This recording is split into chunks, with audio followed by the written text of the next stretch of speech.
I'm Dr. David Landry. My clinic is Optimal Performance Chiropractic in Riverside, California.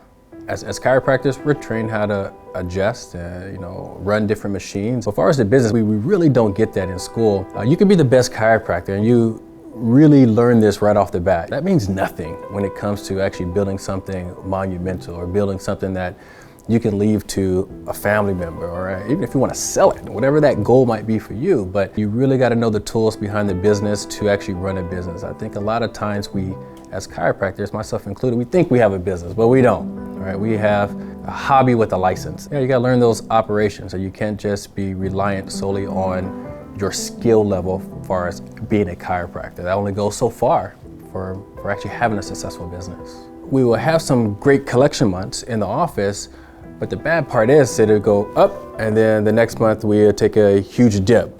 And then we have a month or two up, and then another month back down. We had lack of consistency. I know we were having more roller coaster months just of the lack of systems in the office. I was wearing all the hats and everyone didn't have defined roles, and it was all off my energy. If there's days where I'm just in a funk, the office is in a funk. So my office was literally personality based, but you can't have that when you're running a business, right? And it can't be personality driven, because if I'm in a funk for 3 weeks, what's gonna happen? My office is gonna suffer, and we've seen that. We've seen that all too often, and you can't run a successful business that way. There were many times where I felt burnout.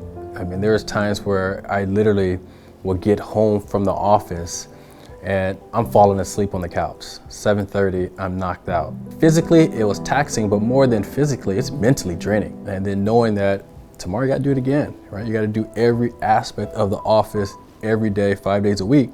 But actually, Saturday, Sunday as well, because you're coming home, still working on the business. I would be having a conversation with Robin or the kids, and they're talking to me, but my mind was literally at the office. I wasn't having that quality relationship with Robin and my kids that they deserve, right? And they were being robbed of that. Till it got to the point to where enough was enough, right? And you start looking for help. So the first time I heard about data-driven practice, I was at another event, and a buddy of mine was actually telling me how he exploded his office, and I have to start knowing these systems. He pulled out his phone, showing me all these different keys. I'm like, what is this? Hundreds of videos. I'm like, what am I missing? How do I get involved with this? So I found out they had a 5-day challenge, turn your data into dollars. And I wanted that. I wanted more of that. And we went through that whole process. And after that, I was hooked.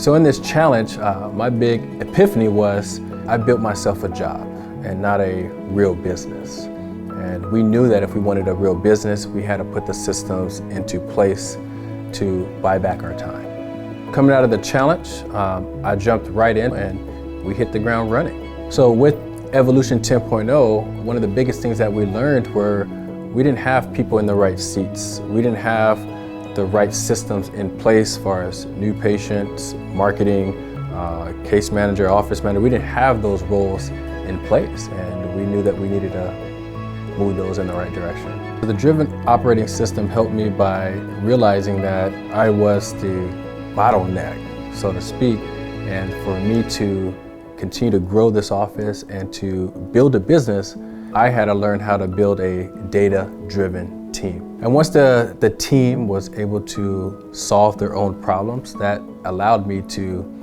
buy my time back and to work on bigger and better things in the business. So a month after joining Evolution 10.0, I went to my first live event, Driven Doc Live in Cancun, Mexico. The event was amazing. Great speakers, great energy, content was amazing.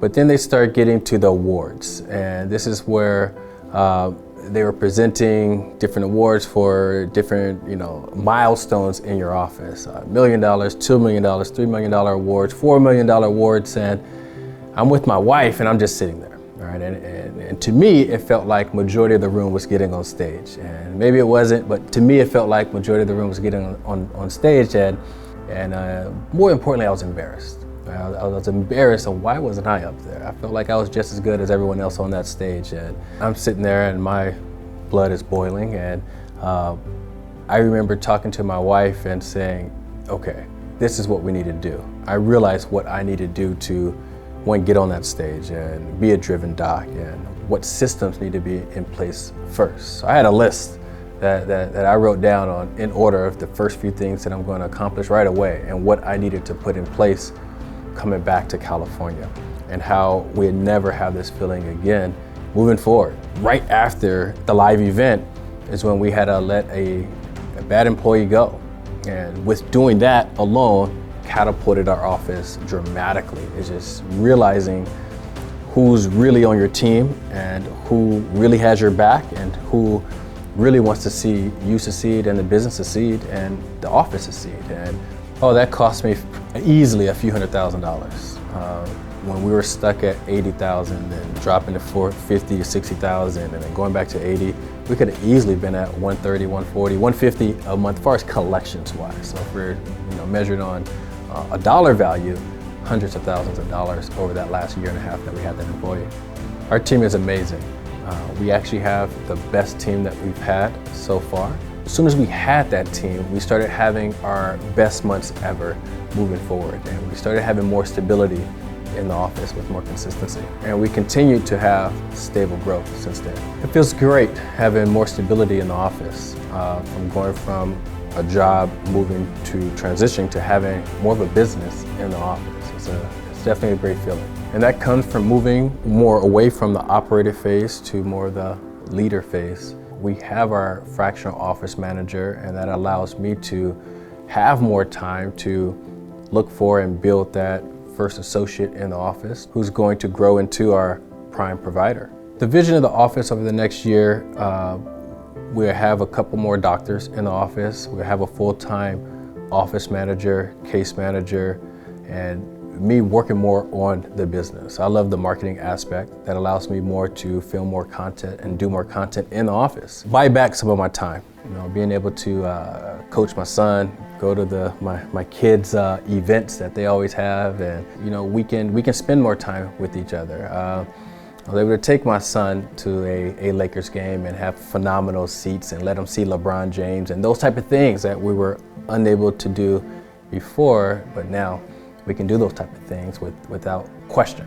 We've had some amazing growth over the last year, one as a business, but personal growth. I think that has been the biggest thing, which just transitioned to the business. The future for our office, Optimal Performance, and my family is unlimited. The way that we're going for the rest of this year, we will end this year strong. We will be 2 million plus office this year, and next year we're shooting for 3 million and start looking for that second office. Optimal Performance, the brand, by 3 or 4 years, we can be a $10 million company in the very near future, and that's what we're striving for. Just like I've made the commitment to become a great chiropractor, I will call myself, I had to make the decision to be a driven doc as well. And with that comes sacrifice, meaning staying up late, watching videos, studying, training, role-playing. Becoming a data-driven doc has been phenomenal. If more driven docs were building better businesses, that would allow their prime providers to see more patients, get more patients better, and only impact more communities and more people in your community. Driven Doc Live this year, where will I be standing? I'll be on that stage, I'll tell you that much. You'll see. I'm Dr. David Landry, and I'm a Driven Doc.